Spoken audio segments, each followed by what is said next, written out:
નમસ્કાર બાળકો, good morning. કેમ છો? આજના લેક્ચરની અંદર આપણે છેલ્લા વિભાગમાં આવી ચૂક્યા છીએ.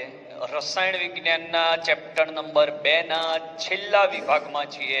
પહેલો વિભાગ હતો થોમ્સન નમૂનો, રુથરફોર્ડ નમૂનો, પછી બોહર નમૂનો. એ લોકો કંઈ ખાસ ઉકાળી શક્યા નહીં, એ લોકોનું ઓલવાઈ ગયું. એટલે એના પછી મેં તમને કહ્યું હતું કે જે ભૂલો થશે એ ક્વોન્ટમ સિદ્ધાંત સોલ્વ કરી દેશે. તો બે પ્રકારના ફિઝિક્સ છે. ગયા લેક્ચરમાં પણ મેં કહ્યું હતું ચીડસમ્મત એટલે ક્લાસિકલ, જે પહેલાના લોકો માને છે. એટલે ન્યૂટન જે છે એને ચીડસમ્મત યંત્રશાસ્ત્ર પર કામ કર્યું. ચીડસમ્મત એટલે ક્લાસિકલ ફિઝિક્સ પર.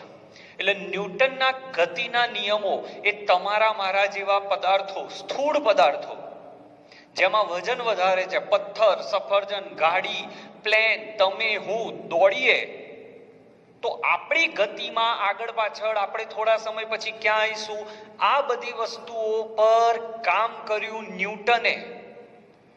એટલે ક્લાસિકલ ફિઝિક્સ જે છે એ સ્થૂળ પદાર્થો માટે સંપૂર્ણ પ્રોપર માહિતી આપી શકે છે. પણ આ જ ન્યૂટનનું ક્લાસિકલ ફિઝિક્સ અતિ સૂક્ષ્મ કણ ઇલેક્ટ્રોન જેવા અતિ સૂક્ષ્મ કણોને લાગુ પડતું નથી.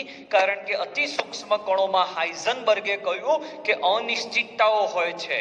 આ અનિશ્ચિતતાઓ ન્યૂટનના ક્લાસિકલ ફિઝિક્સ વડે સમજાવી શકાયું નહીં.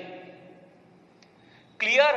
તો ન્યૂટનના ક્લાસિકલ ફિઝિક્સ, જેને ગુજરાતીમાં ચીડસમ્મત યંત્રશાસ્ત્ર કહેવાય છે, ક્લાસિકલ ફિઝિક્સમાં જે ભૂલો રહી ગઈ એ ભૂલો દૂર કરવા માટે નવું યંત્રશાસ્ત્ર આવ્યું, ક્વોન્ટમ યંત્રશાસ્ત્ર. ક્લાસિકલ ફિઝિક્સ અને ક્વોન્ટમ યંત્રશાસ્ત્રમાં મુખ્ય તફાવત એ છે કે ક્લાસિકલ ફિઝિક્સ માત્ર સ્થૂળ પદાર્થોને લાગુ પડે છે, જ્યારે ક્વોન્ટમ ફિઝિક્સ એ સ્થૂળને તો લાગુ પડે જ છે, સાથે સાથે સૂક્ષ્મ પદાર્થોને પણ, સૂક્ષ્મ કણોને પણ લાગુ પડે છે. અને બહુ સારી રીતે આંકડાકીય માહિતી આપીને સમજાવે છે કે અહીંયા આવું હશે. બોહરનો નમૂનો માત્ર 1 ઇલેક્ટ્રોન માટે કામ કરતો હતો, આ નમૂનો ગમે તે પરમાણુ માટે કામ કરશે. તો ન્યૂટનનું ચીડસમ્મત યંત્રશાસ્ત્ર એ સ્થૂળ પદાર્થોને જ લાગુ પડે છે, તે સૂક્ષ્મ કણોમાં લાગુ પડતો નથી. કારણ કે સૂક્ષ્મ કણોની ગતિની અંદર અનિશ્ચિતતા જોવા મળે છે, એવી તમારા મારામાં અનિશ્ચિતતા જોવા મળતી નથી. એટલે ન્યૂટન સ્થૂળને લાગુ પડે, સૂક્ષ્મને લાગુ પડતો નથી. ક્લિયર? એટલે પાછળનું ફિઝિક્સ ગયું. આધુનિક ફિઝિક્સ, જેનું નામ છે ક્વોન્ટમ યંત્રશાસ્ત્ર, ક્વોન્ટમ એટલે જથ્થો, ચોક્કસ મૂલ્ય સાથે વાત કરશે, એને ક્વોન્ટમ યંત્રશાસ્ત્ર કહેવાય. બાળકો, પાર્લેજીનું પડીકું યાદ છે? પાર્લેજીનું પડીકું એને ક્વોન્ટમ કહેવાય. ક્વોન્ટમ યંત્રશાસ્ત્રએ સ્વીકારી લીધું, જે દ બ્રોગલીએ કહ્યું કે જો પ્રકાશના વિકિરણને બે સ્વભાવ હોય, તરંગ અને કણ, તો દ્રવ્યને પણ બે સ્વભાવ હોય, કણ અને તરંગ. આ વાતને સ્વીકારીને એને દ બ્રોગલી અને હાઇઝનબર્ગના સિદ્ધાંતોને વ્યવસ્થિત રીતે સમજાવ્યા. અને એ સમજાયા પછી શું ફરક છે, આ દ્રવ્યને નતો માનતો બંને સ્વરૂપમાં, આ માને છે. એટલે આના પરિણામો વધારે યોગ્ય રહ્યા. ફરીથી ડિફરન્સ, આ ચીડસમ્મત, આ આજનું મોડર્ન ફિઝિક્સ. ચીડસમ્મત ફિઝિક્સ સ્થૂળ પદાર્થોને જ લાગુ પડે છે, જ્યારે ક્વોન્ટમ યંત્રશાસ્ત્ર બધાને લાગુ પડે છે. આ ક્વોન્ટમ યંત્રશાસ્ત્રએ દ્રવ્યની બંને સ્વભાવ, કણ અને તરંગના સ્વભાવને ધ્યાનમાં લીધું.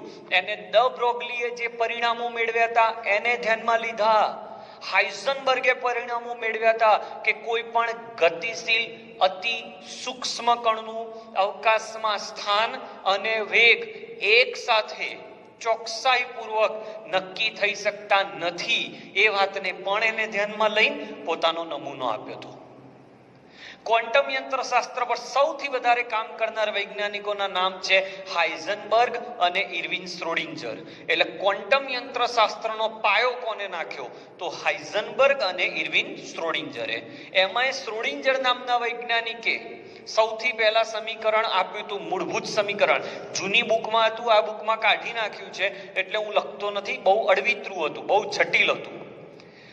ફરીથી કહું છું, ક્વોન્ટમ યંત્ર શાસ્ત્રનો પાયો કોને નાખ્યો પ્રશ્ન પૂછાય તો ઇરવિન શ્રોડિંજર અને હાઇઝનબર્ગ. એમાં ઇરવિન શ્રોડિંજરે ક્વોન્ટમ યંત્ર શાસ્ત્રમાં અણુ માટે, ઉર્જા માટે, અણુની કે પરમાણુની ઉર્જા માટેનું પ્રારંભિક મૂળભૂત સમીકરણ આપ્યું, પણ એ બહુ જ જટિલ હતું. છતાં એને એના કામ માટે નોબેલ પારિતોષિક આપવામાં આવ્યું છે. પોતાના કામ માટે એને નોબેલ પારિતોષિક આપવામાં આવ્યું છે. ક્લિયર કરો. ચીડ સંમત યંત્રશાસ્ત્ર ન્યૂટનનું, સ્થૂળ પદાર્થોને જ લાગુ પડે, સૂક્ષ્મને લાગુ પડતું નથી, કારણ કે તે અનિશ્ચિતતાઓને સમજાવી શકતું નથી.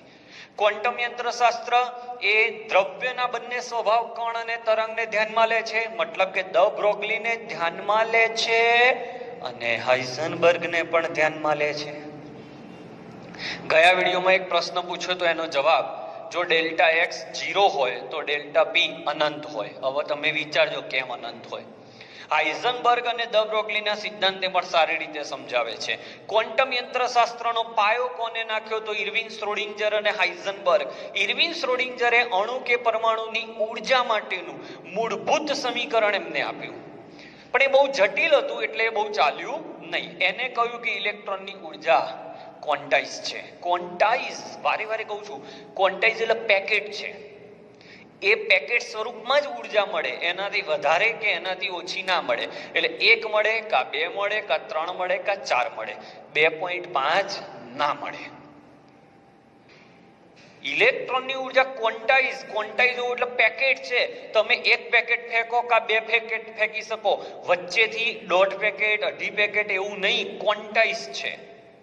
સમજાય છે? ઘર 1 લેવાય, 2 લેવાય, 3 લેવાય. કોઈ એમ કે બાથરૂમ આપી દો, બેડરૂમ તમારો, એવું હોય ના હોય. પછી આ જે શ્રોડિંજરે સમીકરણ આપ્યું બહુ જટિલ હતું, એટલે ક્વોન્ટમ યંત્રશાસ્ત્રએ બધું ભેગું કરીને આના માટેનું, પરમાણુ કે અણુ માટેનું એક સમીકરણ આપ્યું. આજનો લેક્ચર બહુ ઉપયોગી નથી એવું તમને કહી દઉં. આ બધું પૂછાય એવું નથી, પણ ના ભણાયું હોય તો તમને એમ લાગે કેમ ચલાવ્યું નહીં, એટલે ચલાવું છું. બાકી બહુ કામમાં નહીં આવે. આના પછી જે તફાવત ચલાવીશ એ કામમાં આવશે. ફરીથી બાળકો, ન્યૂટને ચીડ યંત્રશાસ્ત્ર આપ્યું, એને સ્થૂળ પદાર્થોને લાગુ પડે. ક્વોન્ટમ યંત્રશાસ્ત્ર સ્થૂળ ઉપરાંત સૂક્ષ્મને લાગુ પડે છે. ક્વોન્ટમ યંત્રશાસ્ત્ર એ દ બ્રોગલી દ્વારા દર્શાવેલા દ્રવ્યના કણ અને તરંગ દરેક પ્રકૃતિને ધ્યાનમાં લે છે. ક્વોન્ટમ યંત્રશાસ્ત્રનો પાયો નાખ્યો ઇરવિન શ્રોડિંજર અને હાઇઝનબર્ગે.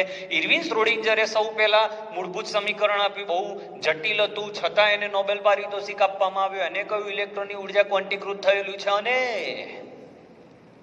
આ બધું ભેગું કરીને એક સમીકરણ આપ્યું હેમિલ્ટોનિયન. શું બોલાય આને? હેમિલ્ટોનિયન. સાય. જય માતાજી.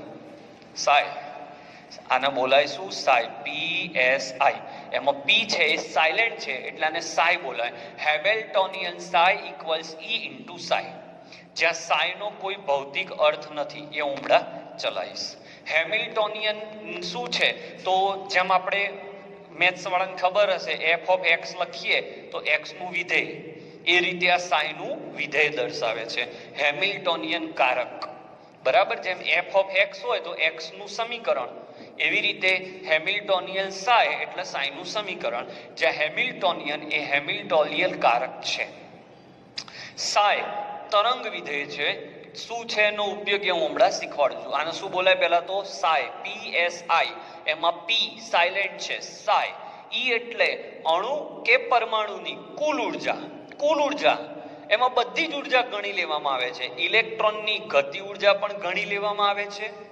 ઇલેક્ટ્રોન અને પ્રોટોન વચ્ચે આકર્ષણના લીધે એની ગતિ ઉર્જા ઘટે છે કે વધે છે, એને પણ ધ્યાનમાં લેવાય છે. બે ઇલેક્ટ્રોન વચ્ચે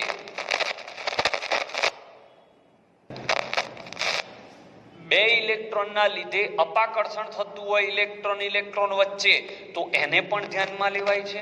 આ બધી ઉર્જાને E કહેવાય છે. ઓકે. અને સાય, PSI એનો કોઈ ભૌતિક અર્થ નથી. ઓકે. તો આટલે સુધી બહુ યાદ રાખવાની જરૂર નથી, આ સમીકરણ ખાલી યાદ રાખો.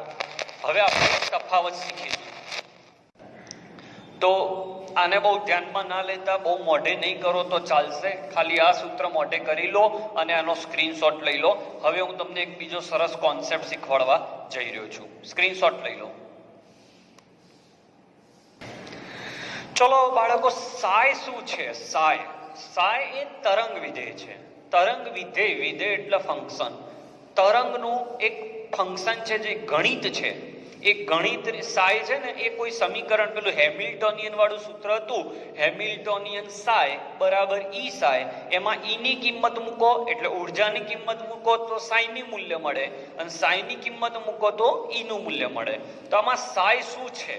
તો સાયનું મૂલ્ય સમીકરણથી તમે જ્યારે સોલ્વ કરો, પેલું હેમિલ્ટોનિયન વાળું આપ્યું હતું એ, તો સાયનું મૂલ્ય ધન મળે અથવા ઋણ મળે. હવે સાંભળજો, સાય એક્ઝેક્ટલી શું છે? તો સાયનું મૂલ્ય એ ધન કે ઋણ હોઈ શકે છે. હવે સાયના આપણે એટલા માટે શોધીએ છીએ કે સાય એ ઇલેક્ટ્રોન મળવાની સંભાવના કયા બિંદુ પર કેટલી છે એ દર્શાવે છે. એ અવકાશમાં એક્સ, વાય અને ઝેડ આપણે આપી દઈએ તો શું મળશે, ક્યાં ઇલેક્ટ્રોન મળશે, એની માહિતી આપે છે.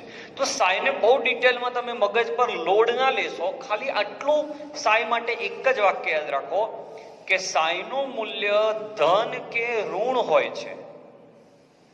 હવે ધન હોય તો ઇલેક્ટ્રોન મળી આવવાની સંભાવના ત્યાં છે એવું સમજી શકાય. જેટલું ધન મૂલ્ય એટલું સારું. પણ ઋણ આવે તો ઇલેક્ટ્રોન મળવાની સંભાવનાનું શું? માઇનસમાં તો હોય નહીં. એટલે હવે હું એક વાક્ય બોલું છું, સાયનું મૂલ્ય ધન કે ઋણ હોઈ શકે છે. એટલે સાયને કોઈ ભૌતિક અર્થ નથી. સાયનું મૂલ્ય તમને મળે તો તમે એના ઉપરથી કોઈ પરિણામ ધારી વાક્ય ના બોલી શકો. પણ જો સાયનો તમે સ્ક્વેર કરો તો ગણિત એવું કહે છે કે કોઈ પણ મૂલ્યનો જો વર્ગ કરવામાં આવે, કોઈ પણ મૂલ્યનો જો વર્ગ કરવામાં આવે તો તે મૂલ્ય હંમેશા ધન હોય છે. -1 નો વર્ગ 1, -2 નો વર્ગ 4, -3 નો વર્ગ 9. એટલે સાયનું મૂલ્ય ધન કે ઋણ હોઈ શકે, પણ સાય સ્ક્વેર નું મૂલ્ય હંમેશા કેવું આવે? સ્ક્વેર કરી દો તો ધન આવે. તો સાયનો વધારે ઉપયોગ કરાય કે સાય સ્ક્વેરનો? તો સાય સ્ક્વેરનો. એટલે લખવામાં આવે છે કે સાય, અહીં આ વાક્ય વાંચો, સાયનો કોઈ ભૌતિક અર્થ નથી, પણ જો એનો વર્ગ કરવામાં આવે તો એનો ભૌતિક અર્થ છે. સમજાય છે? સાયનું મૂલ્ય ધન કે ઋણ હોઈ શકે, આ હંમેશા ધન હોય. અને જેટલું ધન મૂલ્ય એટલું કોઈ પણ બિંદુએ ઇલેક્ટ્રોન મળવાની સંભાવના વધારે હોય છે. આ તરંગ વિધેય છે, આ એનું મૂલ્ય વર્ગ કરેલું છે, એટલે આ ઇલેક્ટ્રોન મળવાની સંભાવના દર્શાવે છે. ઓકે, એક્ઝેક્ટ મૂલ્ય કે ભાઈ અહીંયા ઇલેક્ટ્રોન હોવો જોઈએ, સૌથી નજીકનું મૂલ્ય દર્શાવે. આનું મૂલ્ય ધન કે ઋણ હોઈ શકે, આનું મૂલ્ય હંમેશા ધન હોય. ગણિત સ્ક્વેર કરો એટલે ધન જ થાય. આનું મૂલ્ય ધન કે ઋણ હોઈ શકે એટલે એનો કોઈ ભૌતિક અર્થ નથી. એટલે ઋણ મૂલ્ય આવે તો શું કરવું? કોઈ ઉપયોગ નથી. પણ આનું ધન જ આવવાનું છે એટલે એનો અર્થ છે, કામમાં આવે. આનું મૂલ્ય કાર્તેજ,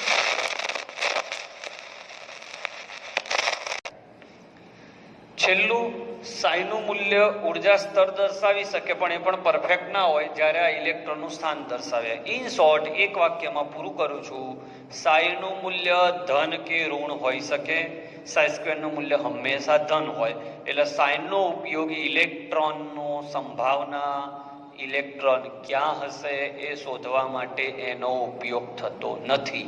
જ્યારે સાય સ્ક્વેર એનું મૂલ્ય હંમેશા ધન હોવાથી એનો ઉપયોગ ઇલેક્ટ્રોન મળવાની સંભાવના તરીકે થાય છે.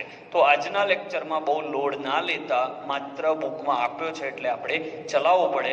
આને ધોરણ 12 સાથે કે આગળના કોઈ ચેપ્ટર સાથે કોઈ લેવા દેવા નથી. એટલે માત્ર મગજમાં લોડ આપ્યા વગર બુકમાં આપ્યું એટલે આપણે ભણ્યા એવું સમજજો. સ્ક્રીનશોટ લઈ લો.